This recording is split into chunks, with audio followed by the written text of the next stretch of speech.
ये कहानी राजस्थान के एक जिले अलवर की है, जहां एक बड़े कॉलेज में पढ़ने वाले तीन दोस्त थे, जिनके नाम थे कपिल, विनीत और रवि। तीनों में बहुत बनती थी, मगर रवि अपने दोस्तों से मन ही मन जलता था, क्योंकि कपिल और विनीत बहुत ज्यादा पैसे वाले थे और रवि गरीब परिवार से था। रवि पैसे वाला बनकर अपने दोस्तों जैसे शौक और अय्याशी करना चाहता था, इसलिए वो जल्दी पैसा कमाने के अच्छे और बुरे सभी तरह के रास्ते ढूंढता रहता था। फिर कहीं से एक दिन उसके हाथ एक किताब लग गई। इस किताब के जरिए कुछ ही दिनों में जल्दी कामयाबी, पैसा और नाम कमाया जा सकता था। कुछ ही दिनों में यह सब पाया जा सकता था। इस किताब में कर्ण पिशाचिनी को सिद्ध करने और उससे अपनी सभी इच्छाओं को पूरा कराने की विधि विस्तार में लिखी थी। बस फिर क्या था, रवि ने किताब के अनुसार सभी विधि विधान से अपनी दुनिया से नाता तोड़कर कर्ण पिशाचिनी को सिद्ध कर लिया। इस दौरान रवि को काफी तकलीफ उठानी पड़ी। बड़ी बड़ी विपदा उसके सामने आई और हर तरह के खौफनाक मंजर से उसको गुजरना पड़ा। मगर रवि में पैसे की भूख इतनी थी कि वो सब मुश्किलें पार करके आखिरकार कर्ण पिशाचिनी को सिद्ध करने में सफल रहा। रवि ने कर्ण पिशाचिनी को प्रेमिका के रूप में स्थान देने का वचन दिया और कहा कि मुझे बहुत सारा पैसा, बड़ा घर और बड़ी गाड़ी चाहिए।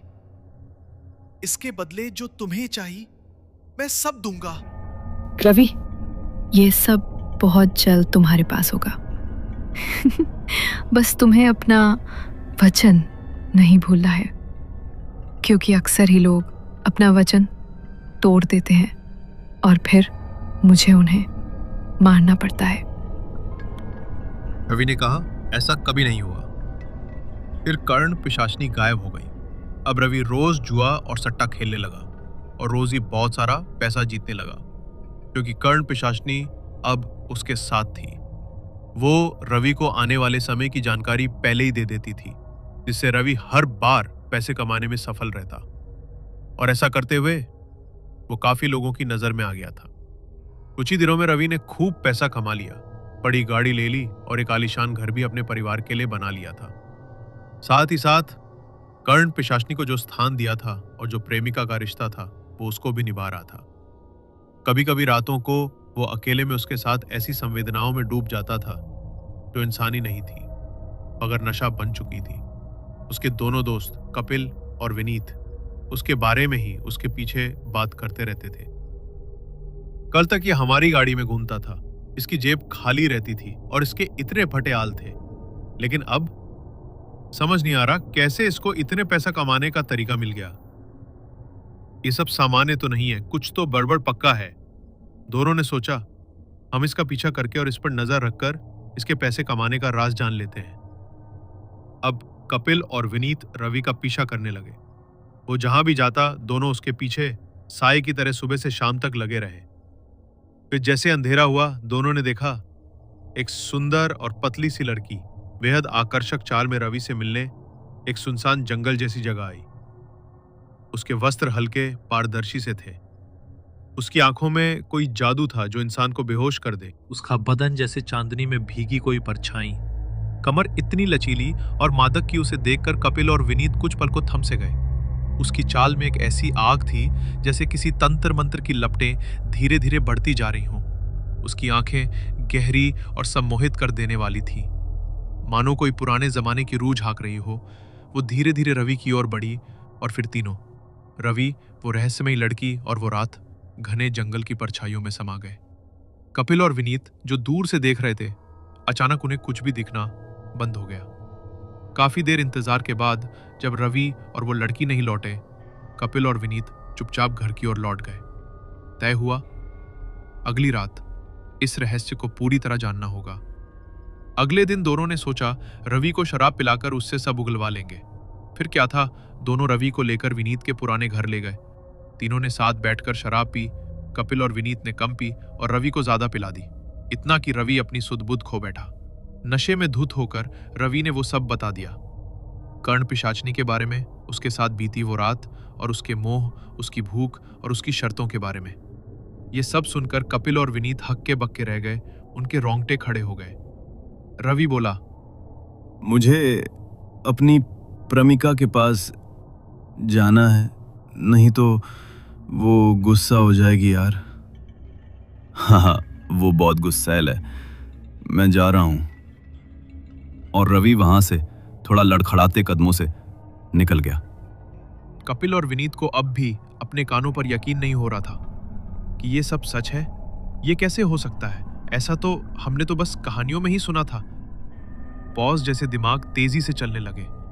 फिर दोनों ने काफी देर सोचने और धीमी धीमी बातों के बाद एक बात ठान ली। अब आवाज में लालच और दृढ़ता कि कर्ण पिशाचनी को रवि से छीनकर अब हम वश में करेंगे। कपिल बोला, मैं एक शमशान वाले तांत्रिक को जानता हूं जो पैसा लेकर ऐसा कर सकता है। अगले ही दिन दोनों तांत्रिक के पास पहुंचे और तांत्रिक बोला, ये बहुत जान जोखिम का काम है, इसमें किसी की जान भी जा सकती है, इसलिए मैं सारा पैसा पहले लूंगा। विनीत पहले तो तैयार नहीं हुआ, फिर कपिल ने उसे मना ही लिया। अगले ही दिन दोनों घर से पूरे 1,25,000 रुपए लेकर आए और तांत्रिक को दे दिए। और तांत्रिक दोनों को शमशान में बने एक छोटे से कमरे में ले गया और फिर उसने बोलना शुरू किया। कर्ण पिशाचनी को घोर साधना से सिद्ध किया जा सकता है। रवि ने बहुत कड़ी लगन से कर्ण पिशाचनी को प्रसन्न किया है और अपने सभी काम उसी से कराए हैं, लेकिन तुम लोग उसे साधना से प्राप्त नहीं कर सकते क्योंकि ये काम अत्यंत कठिन है और जान के जोखिम का भी। इसलिए मैं उसे दक्ष से छीनकर तुम्हें दे सकता हूं, फिर वो तुम्हारे भी सभी काम कर सकती है। मैं अपनी पूरी कोशिश करूंगा कि वो तुम्हारी इच्छाओं को पूरा करने पर मजबूर हो जाए, मगर तुम्हें पहले रवि को कर्ण पिशाचनी से दूर करना होगा, जिसके लिए कल शाम से ही हमें कुछ तंत्र क्रियाएं करनी होंगी। कर्ण पिशाचनी को काबू में लाने के लिए तैयार रहो और यहां तक भी हो सकता है कि दक्ष की जान ही चली जाए। ये आसान नहीं होगा, हो सकता है उसकी जान चली ही जाए। कपिल और विनीत दोनों रवि की जान जाने वाली बात सुनकर भी हिचकिचाए नहीं। उन्होंने तांत्रिक से कहा, तंत्र की तैयारी करो, और वहां से निकल गए। रवि अपने घर पे अपने परिवार के साथ था जब कपिल और विनीत वहां पहुंचे। उन्होंने रवि को अपनी गाड़ी में बैठाया और पहले उसे विनीत के पुराने घर ले गए। वहां तीनों ने थोड़ी शराब पी, फिर शराब खत्म होने का बहाना बनाया और रवि को गाड़ी में बैठाकर शमशान ले आए, जहां तांत्रिक अपनी पूरी तैयारी के साथ रवि का इंतजार कर रहा था। रवि को नशा कम था, इसलिए वो सब कुछ समझ रहा था। उसे लग रहा था कुछ बहुत गलत होने वाला है, और उसी गड़बड़ का संदेश उसके कान में कर्ण पिशाचनी ने दिया था जब वो कपिल और विनीत के साथ गाड़ी में जा रहा था। ये दोनों तेरे लिए खतरा है। लेकिन रवि ने उस चेतावनी को अनदेखा किया और गाड़ी में बैठना स्वीकार कर लिया। रवि ने गाड़ी में बैठते ही सवाल पूछे, ये सब क्या है? तुम लोग मुझे यहाँ क्यों ले आए हो? और ये तांत्रिक जैसा कौन है?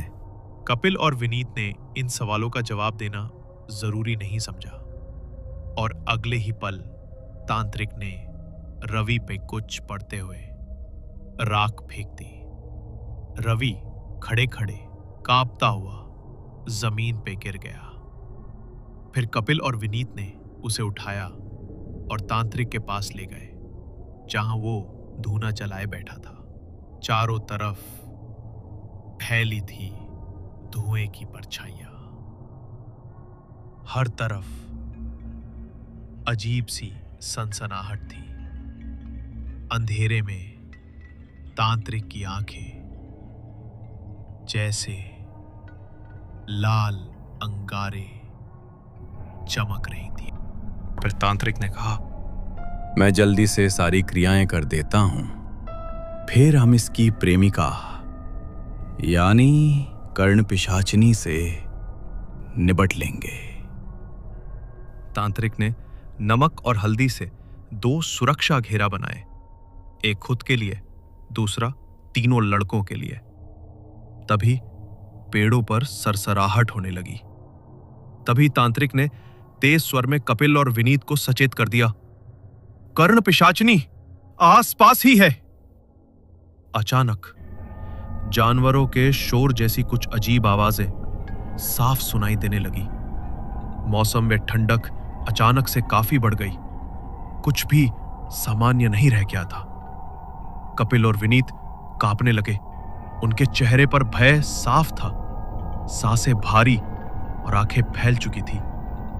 लेकिन तभी तांत्रिक की आवाज गूंजी, गंभीर, भारी और आदेशात्मक स्वर में, जब तक इस सुरक्षा घेरे में तुम दोनों हो तब तक कोई कर्ण पिशाचिनी तुम्हारा कुछ नहीं बिगाड़ सकती। इसलिए निश्चिंत हो जाओ और सारा ध्यान यहां मेरे मंत्रों में लगाओ। कर्ण पिशाचिनी की शक्तियां कमजोर हो जाएंगी और हम उसे वश में करने में कामयाब हो जाएंगे। अचानक सामने कर्ण पिशाचिनी प्रकट हुई। एक झटके में जैसे सारा शमशान थम गया। वो इतनी सुंदर लग रही थी कि कपिल और विनीत हक्के बक्के रह गए। उनकी आंखों में एक ही समय पर भय और वासना तैरने लगी।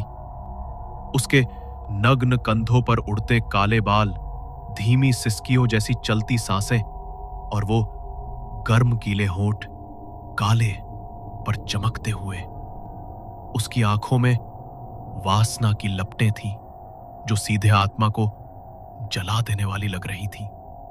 उसने कदम बढ़ाए। उसके पांव जमीन से ऊपर थे, मगर हर कदम किसी प्रलोभन का आघात था। उसकी आवाज में ऐसी मादकता थी जैसे किसी स्त्री ने मौत के साथ संभोग कर लिया हो और अब वो दोबारा चाहती हो। कर्ण पिशाचिनी ने फिर से वासना भरे स्वर और धीमी सिहरन जैसी आवाज में कहा, दक्ष कहाँ है? मैं उसे लेने आई हूं। मगर अगले ही पल तांत्रिक ने कपिल और विनीत दोनों को झटका देकर रोका। कर्ण पिशाचिनी बार बार रवि को पुकारने लगी।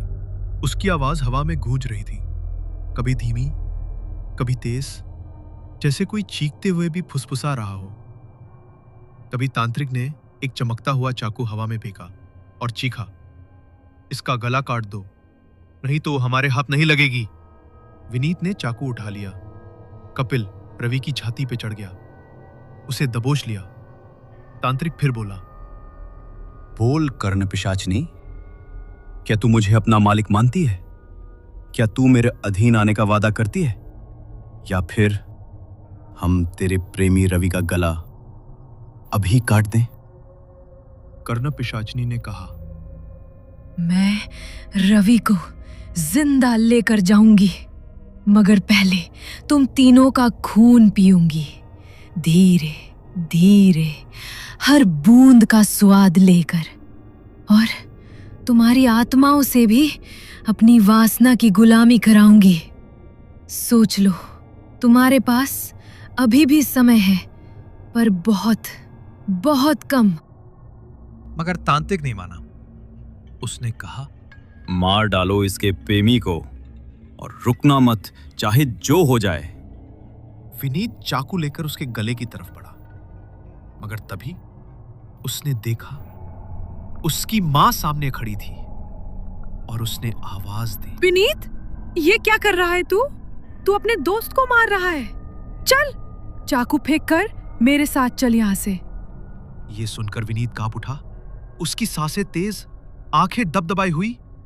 उसने जल्दी से चाकू सुरक्षा घेरे से बाहर फेंक दिया। विनीत बोला, मेरी मां इसको मारने से मना कर रही है, इसलिए मैं इसको नहीं मारूंगा। विनीत उठकर बाहर कदम रखने ही वाला था कि तभी तांत्रिक की गूंजती डरावनी आवाज उसके पीछे से आई। तांत्रिक ने कहा, विनीत, ये सब भ्रम है, ऐसा कुछ नहीं हो रहा। इस कर्ण पिशाचनी ने रवि को बचाने के लिए ऐसा किया है। इसको जल्दी से खत्म कर दो, क्योंकि ये कर्ण पिशाचनी हमारी बात मानने वाली नहीं है। ऐसा कहकर तांत्रिक ने एक चाकू कपिल की तरफ फेंक दिया। ठीक सुरक्षा घेरे के अंदर कपिल ने वो चाकू उठा लिया। उसकी आंखों में अब दया नहीं, सिर्फ निर्णय था। और फिर वो रवि की छाती पर फिर से बैठ गया। उसके हाथ में चमक रहा था वही चाकू, और उसकी आंखों में तांत्रिक का आदेश। कर्ण पिशाचनी ने अपनी पूरी ताकत से रवि को फिर पुकारा, रवि जाग जा, मुझे मत छोड़, उठ जा। और उसी पल रवि की आंखें एकदम से खुल गईं। अचानक, तेज और भस्म कर देने वाली चेतना के साथ उसने अपनी छाती पर बैठे कपिल को झटका देकर उछाल दिया और कपिल सुरक्षा घेरे से बाहर जा गिरा। और कर्ण पिशाचनी ने अब अपना खूंखार रूप धारण कर लिया, जिसमें उसके लंबे दांत, नोकीले नाखून, डरावनी आंखें और खुले लहराते हुए 6-7 फुट लंबे काले बाल उसे खौफनाक और हैवान बना रहे थे। फिर अगले ही पल भूखी शेरनी की तरह लपक कर कपिल की गर्दन पर अपने लंबे और नोकले दांत गला दिए। उसकी सांस की नली फट गई। कपिल लंबी लंबी सिसकियां लेने लगा और खून का फव्वारा उसकी गर्दन से छूट पड़ा। ये मंजर किसी का भी दिल लहला सकता था। विनीत सुरक्षा घेरे से निकलकर शमशान से बाहर भागने लगा। तांत्रिक ने उसे चीख कर बुलाया, विनीत, सुरक्षा घेरे में आ जा। मगर जैसे वो अपनी सुध-बुध खो बैठा हो, उस मौत के खौफनाक मंजर ने उसकी सारी हिम्मत खत्म कर दी थी। वो होशो हवास में नहीं था। विनीत शमशान में बस 50 मीटर ही सुरक्षा घेरे से आगे गया होगा। उतने में ही कर्ण पिशाचनी उस पर झपट पड़ी। सबसे पहले उसने विनीत की आंखें अपनी नोकीले नाखूनों से फोड़ डाली। विनीत दर्द से चीख पड़ा। फिर कर्ण पिशाचनी ने उसकी जीभ को अपने दांतों से पकड़ा, बाहर खींचा और खा गई। अब विनीत अधमरा हो चुका था। उसमें मुश्किल से कोई सांस बची होगी। और फिर कर्ण पिशाचनी ने उसकी छाती को अपने तेज नोकले नाखूनों से फाड़ डाला। उसने अपनी लंबी जीभ उसकी फटी छाती में डाली। वोन फिर मुंह लगाकर उसका खून पीने लगी। रक्त की गर्म बूंदें पिशाचनी के होठों पर चमकने लगी और आसपास का अंधकार और गहरा और ज्यादा शापित हो गया। कपिल और विनीत मर चुके थे। तांत्रिक भाग गया और खुद को सुरक्षा घेरे में बंद कर लिया। रवि होश में आ गया। उसने कर्ण पिशाचनी को देखा और कहा, चलो यहां से। अगले दिन जब तांत्रिक को बुलाया गया तो सबने देखा वो पागल हो चुका था। उसका बचा जीवन पागल खाने में ही गुजरा।